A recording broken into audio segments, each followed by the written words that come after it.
અમરેલીના બગસરામાંથી આ મહત્વપૂર્ણ સમાચાર સામે આવી રહ્યા છે કે જ્યાં રોગચાળો વકર્યો છે। અમરેલીના બગસરા શહેરમાં ઋતુજન્ય રોગચાળો વકર્યો છે, જેને લઈને હાલ લોકોમાં પણ ભયનો માહોલ જોવા મળી રહ્યો છે।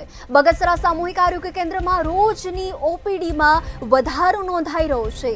વાયરલ ઇન્ફેક્શન, શરદી, ઉધરસના દર્દીઓમાં પણ દિન પ્રતિદિન વધારો નોંધાઈ રહ્યો છે। ઝાડા, ઉલટી, તાવના દર્દીઓના રોજ 300 થી પણ વધારો કેસ જોવા મળી રહ્યા છે। બગસરા સામૂહિક આરોગ્ય કેન્દ્રમાં 3 ડોક્ટરોની નિમણૂક થયેલી છે, જેને લઈને હાલ જે ઋતુજન્ય રોગચાળો વકર્યો છે, જેને લઈને હાલ લોકોમાં પણ ભારે ચિંતાનો માહોલ જોવા મળી રહ્યો છે। આરોગ્ય કેન્દ્રમાં વધુ સ્ટાફ અને ડોક્ટરોની નિમણૂક કરવામાં આવે તેવી પણ સ્થાનિક લોકો દ્વારા ભારે માંગ ઉઠી છે। હાલ વાયરલ ઇન્ફેક્શન અને શરદી ઉધરસના દર્દીમાં વધારો નોંધાયો છે।